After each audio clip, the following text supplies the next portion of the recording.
మీరను juice తీసుకురమ్మని చెప్పేసి cherry పైకి వెళ్తాడు. ఈలోపు మీర జ్యూస్ చేస్తుండగా అత్తయ్య జ్యూసు చెర్రీకా నేనిస్తాను స్వయంగా అని చెప్పేసి, ఓ అవునా ఐస్ టు వేసి తీసుకెళ్ళమ్మా అని చెప్పిన తర్వాత వెంటనే ఇక నక్షత్ర ఐస్ టు బదులుగా పచ్చిమిర్చి వేస్తుంది. వేసి వెంటనే ఆ జ్యూస్ పట్టి, చెర్రీ ఈరోజు నువ్వు నా చేతిలో చచ్చావు అని చెప్పేసి జ్యూస్ తీసుకొని చెర్రీ గది వైపు వెళ్తుంది. చెర్రీ నాది నువ్వు జ్యూస్ అని అత్తయ్యని అడిగావట కదా, నేటి వైపుగా వస్తుండగా అత్తయ్య నాకు ఇచ్చింది. ఏంటి అత్తయ్య నీకు ఇచ్చిందా? నిజం చెప్పు, కావాలంటే పొయ్యి అడుక్కోపో అని చెప్పేసి అన్న తర్వాత, ఇక దేని హస్తం ఇందులో లేదు కదా, ఏంటి అనుమానంగా చూస్తున్నావు? జ్యూసు నేను తీసుకొచ్చాను అని చెప్పేసి అనుకుంటున్నావా? నీకు సేవ చేయడానికి నీ పెళ్ళాన్నేం కాదు ఏంటి? ఆల్రెడీ నేను 3 ముళ్ళు వేసిన తర్వాత నా పెళ్ళాన్ని కాకుండా ఏమవుతావు?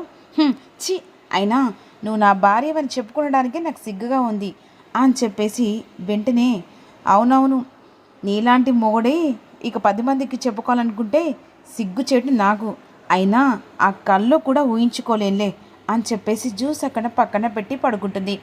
ఈలోపు చెర్రీ ఆ జ్యూస్ తాగి ఒక్కసారిగా గావుమని కేక పెడతాడు.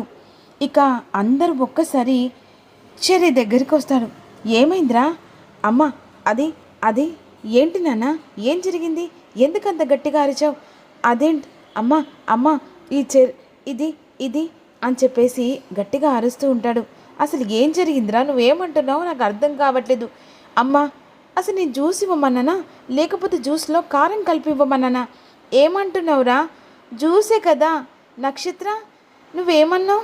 వాడికి జ్యూస్ తీసుకొచ్చి నేను ఇస్తాను అత్తయ్య అన్నావు కదా, వాడేంటి అలా అంటున్నాడు?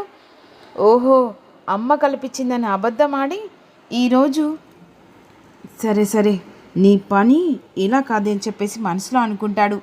ఇక అలా అక్కడి నుంచి చెర్రీ ఇక గట్టిగా అరిచిన తర్వాత మీరా ఉన్ను కేపీ అందరు కలిసి కిందికి వెళ్తాడు. ఈలోపు తెల్లారుతుంది కదా, అదే సమయానికి తులసి కోటకు పొద్దున్నే లేచి తలంటుకొని పూజ చేస్తూ ఉంటుంది భూమి. అదే సమయానికి గగన్ లేచి ఇక టెర్రస్ పైకి వస్తాడు. అదే సమయానికి గగన్ కిందికి చూసేసరికి భూమి తులసి కోటకు పూజ జరిపిస్తుండగా, ఓహో నువ్వు పూజ చేస్తున్నావా, నీ సంగతి చెప్తావు అని చెప్పేసి వెంటనే బకెట్లో వాటర్ తీసుకొస్తాడు. అదే సమయానికి వాటర్ మొత్తం ఇక పూజ చేసి మీద వెంటనే ఆ వాటర్ తీసుకొచ్చి పోస్తాడు. భూమి ఒక్కసారిగా ఉలిక్కి పడి పైకి చూస్తుంది. ఎవరు ఇదంతా చేసిందని చెప్పేసి, ఇదంతా బావే అని చెప్పేసి వెంటనే గబగబా పైకి వెళ్ళిపోతుంది. ఏమండి శ్రీవారు, నువ్వు కావాలని చెప్పేసి నా మీద వాటర్ పోసావు కదా, లేండి అని చెప్పేసి అంటుండగా, ఏంటే నీ పొద్దున్నే నీ గోలా? అబ్బా ఎంత నాటకం ఆడుతున్నారు, నేను తులసి కోట చుట్టూ ప్రదక్షిణలు చేస్తూ పూజ చేస్తుండగా కావాలని నువ్వు వాటర్ తీసుకొచ్చి పోసి ఇప్పుడు ఏం తెలియనట్టు దొంగ నిద్రపోతున్నావా? ఏయ్ ఏంటి నీ గోలా పొద్దున్నే? అబ్బబ్బబ్బా ఏమన్నా నాటకాలు ఆడుతున్నావా శ్రీవారు? కావాలని నా మీద వాటర్ తీసుకొచ్చి పోయలేదా? ఇదంతా కావాలని చేసావు. ఏహే పొద్దునేంటి నీ గోల వెళ్ళ అని చెప్పేసి కోపంగా మాట్లాడతాడు. ఆ నుంచెలు భూమి అత్తయ్య అని చెప్పేసి హాల్లోకి వస్తుంది. ఏమైందమ్మా? ఏం లేదు అత్తయ్య, మీ అబ్బాయి నేను తులసి చుట్టూ పూజ చేస్తుండగా వాటర్ తీసుకొచ్చి పోసాడు, ఇప్పుడు నేను పోయలేదని నా మీద గట్టిగా అరుస్తున్నాడు. అమ్మా వాడి గురించి నీకు తెలుసు కదా, వాడు కాస్త మొండోడు, వాణ్ణి నీ వైపుగా తిప్పుకొని మార్చి ఇక నీ కొంగు పట్టుకొని తిరిగేలా చేసుకునే బాధ్యత నీది. వాని బుద్ధి మార్చి ఎలాగైనా నువ్వు నా భార్యవాని ఒప్పుకునేలా ప్రతి ఒక్కటి చేయవలసింది నువ్వు దగ్గరుండి వాడిని మార్చుకునేంతవరకు ఎట్టి పరిస్థితుల్లో వదిలిపెట్టకూడదు అని చెప్పేసి ఈ విధంగా అలా తన కొంగుతో తలంటుతూ తుడుస్తూ భూమికి నచ్చ చెప్తూ ఉంటుంది. అది కాదత్తయ్య, చెప్పాను కదా భూమి. అయ్యో అదేంటి వదినా, అన్నయ్య వాటర్ పోస్తేనే ఇలా అవుతే రేపు శోభనానికి ముహూర్తం పెడితే ఏయ్ అంతే కదా. పూర్ణి ఏంటి అలాంటి పెద్ద పెద్ద విషయాలు నీకు అవసరమా? చిన్నపిల్లలా ఉండు అని చెప్పేసి శారద అంటుంది. ఏంటమ్మా వదినొచ్చిందని వదినకు సపోర్టుగా మాట్లాడుతున్నావేంటి? చిన్నపిల్లలాగా మాట్లాడు అంటున్నా. అమ్మా నువ్వు వెళ్ళి ఇక నువ్వు డ్రెస్ చేంజ్ చేసుకోపో. సరే అత్తయ్య అని చెప్పేసి వెళ్తుంది. ఈలోపు అపూర్వ ఇక జరిగిందంతా గుర్తు చేసుకుంటూ ఉంటుంది.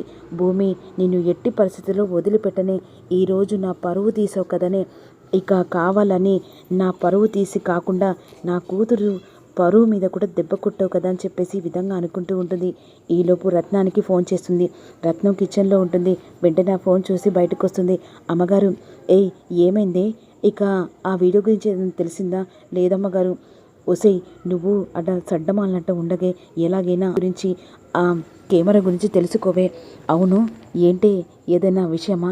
ఏముందమ్మా, ఇక ఇప్పుడు చూస్తుంటే దగ్గరయ్యే సమయం ఇంకా ఎంత తొందరలో లేదనిపిస్తుంది. ఏం మాట్లాడుతున్నావే? అవునమ్మా, ఈ గగనును ఆ భూమి ఒకటయ్యేది ఇక త్వరలోనే మన కళ్ళకు కూడా అది కూడా కనబడుతుందా అనిపిస్తుంది. ఎట్టి పరిస్థితుల్లో వాళ్ళు ఒకటి కాకూడదే. అలా అనుకుంటే ఎలా సరిపోతుందమ్మా?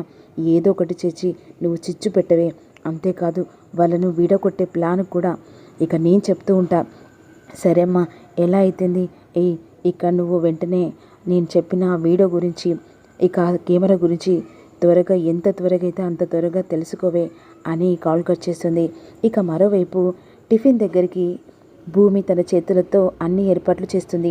వెంటనే డైనింగ్ టేబుల్ దగ్గరికి శివ, గగన్, శారద, పూర్ణి అందరూ వచ్చి కూర్చుంటారు. అప్పుడు వెంటనే రత్న టిఫిన్ వడ్డిస్తుందా? అత్తయ్య నేను వడ్డిస్తానని చెప్పేసి ఇక అన్ని ఐటమ్స్ నచ్చినాయని చేస్తుంది. వావ్ రత్న సూపర్ ఐటమ్ చేసావు. అది చేసింది నేను.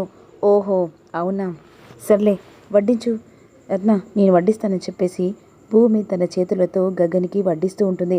ఇక గగన్ అలా తింటూ, ఇవైనా వంటలేనా? అసలు ఒక ఉప్పు లేదు, కారం లేదు, ఏంటి లేదు.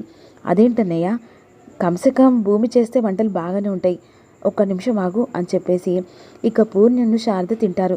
అదేంటిరా ఇంత చక్కగా ఉన్న వంటలను బాగలేవంటావేంద్రా అంటే, నాకు నచ్చలేదంటే నచ్చలేదు అని చెప్పేసి అంటూ ఉంటాడు. అదేంటి బావా, నీకోసమే కదా చేసింది. ఓహో నా కోసం చేసావు కాబట్టి నాకు నచ్చలేదు అని చెప్పేసి అన్న తర్వాత టిఫిన్ దగ్గర నుంచి లేచిపోతాడు. ఇక వెంటనే భూమి వాడి గురించి పట్టించుకోకు, నువ్వు తిను. లేదత్తయ్య ఈయన తినలేదు కదా అని చెప్పేసి అనుకొని భూమి అక్కడి నుంచి వెళ్ళిపోతుంది. అందరు కలిసి తిని వెళ్ళిన తర్వాత వెంటనే గగన్ మెల్లగా కిందికి వస్తాడు. ఇక డైనింగ్ టేబుల్ దగ్గర ఉన్న టిఫిన్ పెట్టుకొని తింటూ ఉంటారు. అదే సమయానికి శారద పూర్ణి హాల్లోకి వస్తుంటారు. అమ్మ ఒక్క నిమిషం, ఏంటి ఒకసారి అన్నయ్య చూడు ఏం చేస్తున్నాడో. ఇప్పుడు బిల్డప్గా బయటికి వెళ్ళాడు కదా తిననని, ఇప్పుడు వదిన చేసిన వంటలు బాగలేవన్నాడు కదా, ఎలా తింటున్నాడు చూడు. అమ్మ ఏంట్రా ఇప్పుడు వంటలు బాగలేవని మళ్ళీ తింటున్నావు అంటే? ఆకలిస్తుంది కాబట్టి తింటున్నా. అదే సమయానికి హాల్లో భూమి కూడా వస్తుంది. ఇక భూమి గగన్ తినడం చూసి చాలా మురిసిపోతూ ఉంటుంది. ఇక మరోవైపు గగన్ని ఒక రకంగా చాలా ప్రేమిస్తూ ఉంటాడు. కాకపోతే తన మెడలో 3 ముళ్ళు వేశానని ఆ సాక్ష్యం కోసం అని చెప్పేసి గగన్ భూమిని దూరం పెడుతూ ఉంటాడు. ఇక అపూర్వ మాత్రం గగన్ని భూమిని విడగొట్టాలని మళ్ళీ సరికొత్త ప్లాన్తో మళ్ళీ ఏం చేయబోతుందో రివ్యూలో తెలుసుకుందాం. మీరు మిస్ కాకుండా లైక్ కొట్టండి.